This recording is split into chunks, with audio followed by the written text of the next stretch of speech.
Dear mind, I have been trying to get your attention for a long time now. Not dramatically, not with a crisis or a collapse or a moment you could point to and say there. That is when everything changed, just quietly, consistently. In the only language I have available to me, which is the language of the body, and which you have been translating, incorrectly, as laziness, for longer than either of us should have allowed. The heaviness in the morning before the day has asked anything of you. That is not laziness, that is me. The inability to begin the thing you genuinely want to begin, sitting in front of it, wanting it, and feeling the wanting produce nothing, no movement, no momentum. Just the awful stillness of a person who cares and cannot start. That is not laziness either. That is also me. The exhaustion that arrives without cause. The way certain days cost everything and produce nothing visible. The specific defeat of trying the same solutions repeatedly, and watching them fail repeatedly, and concluding, in the absence of any other explanation, that the problem must be you, your character, your discipline, your fundamental unwillingness to be the person you are supposed to be. None of that is accurate, and I need you to stop accepting it as accurate. Because what I have been trying to tell you, what the heaviness and the stillness and the exhaustion have been pointing toward this entire time, is something that responds to a completely different kind of attention than the kind you have been giving it. I am not broken. I am signaling. And it is past time you learn to read what I am actually saying. The word lazy is the word people use when they do not want to look any further. It is a conclusion that masquerades as an observation. It sees a person not doing the things they are supposed to do, and stops there, does not ask what is underneath the not doing, does not wonder what the not doing might be protecting against, does not consider that a system producing consistent avoidance and exhaustion and inability to initiate might be a system responding to something real, rather than a system failing through lack of effort. You accepted that conclusion about yourself. You accepted it because the people who offered it were confident, and you were confused, and confusion in the presence of confidence almost always defers. But here is what the body knows that the lazy label never asked about. Burnout does not feel like tiredness. It feels like nothing.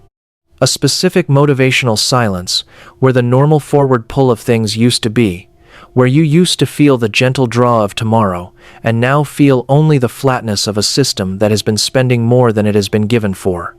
So long that the account is not just empty, but in a kind of debt that sleep and weekends cannot reach. You have been telling yourself to try harder. The body has been telling you there is nothing left to try with. These are not compatible instructions, and the gap between them is where years go, years of effort that produced exhaustion instead of progress. Years of shame about a failure that was never actually a failure. Years of pushing against a wall that was never a wall, but a signal you did not yet have the language to read. Burnout responds to one thing, and it is not discipline. It is recovery that is deliberate and protected and taken without the guilt that turns rest into another form of expenditure. The body does not need you to try harder. It needs you to stop, fully, without apology. Long enough for the account to begin, slowly, to refill. That is not laziness getting rewarded. That is biology being respected. There is a difference, and your body has been waiting for you to understand it. But sometimes what lives underneath the lazy label is not depletion. Sometimes it is something quieter and more persistent, and considerably harder to name because it does not announce itself as a condition. It announces itself as a kind of weather, a low gray sky that has been there so long you stopped noticing it was not the normal color of things. Depression, in its quietest form, does not feel like sadness. It feels like distance. A glass wall between you and the life you are technically living. Tasks visible on the other side. Theoretically accessible, impossible to actually reach. Things that used to matter produced in you a flatness where the mattering used to be. Neuroscience is specific about why this happens. The dopamine systems responsible for anticipating reward for generating the felt sense that the thing you are moving toward will be worth the moving become measurably less active. The brain does not generate the pull, not because it does not want to, because the mechanism that produces the pull is not currently functioning at full capacity. You cannot motivate your way out of a neurological state. You cannot discipline yourself into dopamine. And the years spent trying, the years of assuming the problem was effort rather than biology, character rather than chemistry, those years were not wasted in the sense of being meaningless, but they were misdirected, applied to a problem that was never the actual problem. The body was never asking for more effort. It was asking for accurate understanding. And accurate understanding begins with being willing to consider that the diagnosis everyone agreed on might have been the one that required the least looking. And then there is the one that hides most successfully.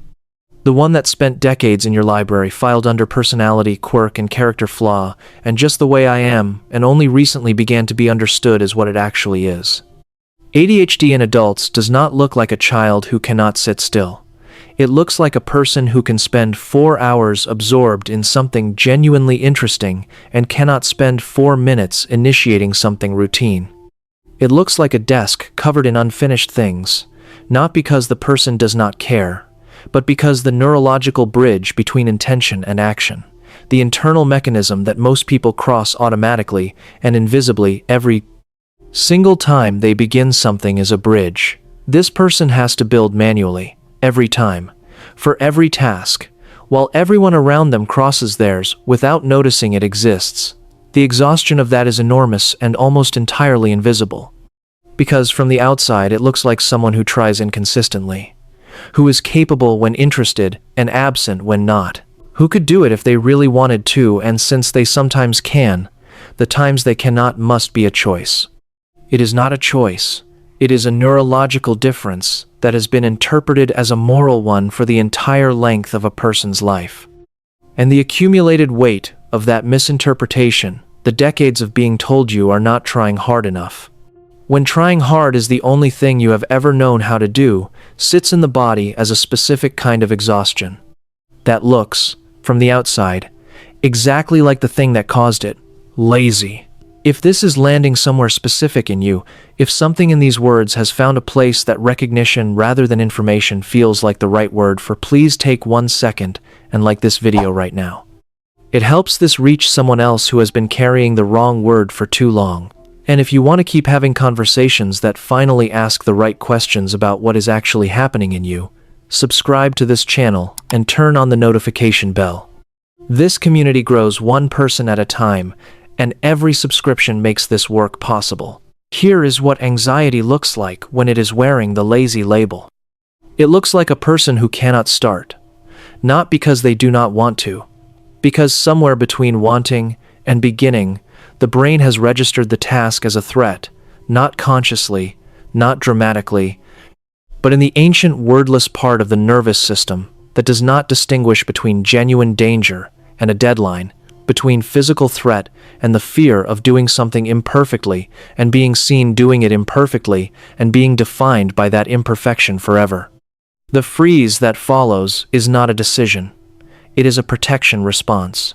The nervous system doing what it was designed to do, stopping movement toward the perceived threat until the threat has passed or been assessed as safe. The threat does not pass. The task is still there. The freeze continues. And from the outside it looks like a person choosing comfort over responsibility. They are not choosing. They are surviving. The survival response and the lazy label look identical from a distance and completely different from the inside, and almost nobody is standing close enough to see the difference. So here is what I need you to hear. From your body, in the only language it has, the signal was never laziness. It was never a moral failing, or a character defect, or evidence of some fundamental unwillingness to be adequate. It was always information.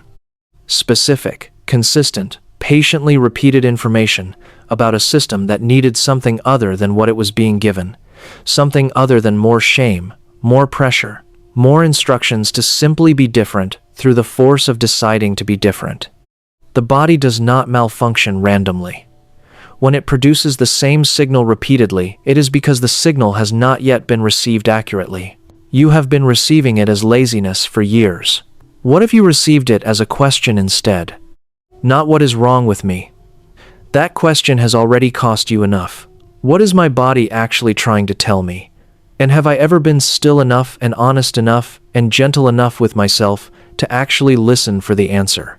That question changes everything. Not immediately. Not without help. not without the willingness to consider that the diagnosis everyone agreed on, including you, was the one that required the least looking and deserved the most questioning. But it changes everything. And it starts now. With the willingness to consider that what you have been calling laziness for all these years might have had a different name the whole time. One that explained everything. One that was waiting to be found. What has the lazy label been covering in you, and how long has it been covering it? Leave it in the comments. This community is full of people who have been living under the wrong word, and are only now finding the right ones. Your answer might be the one that gives someone else permission to finally ask the question. Like this video if it finally spoke in a language that reached you. And subscribe to this channel. It is the single most important thing you can do to keep these conversations growing and finding the people who need them most. I will see you in the next one.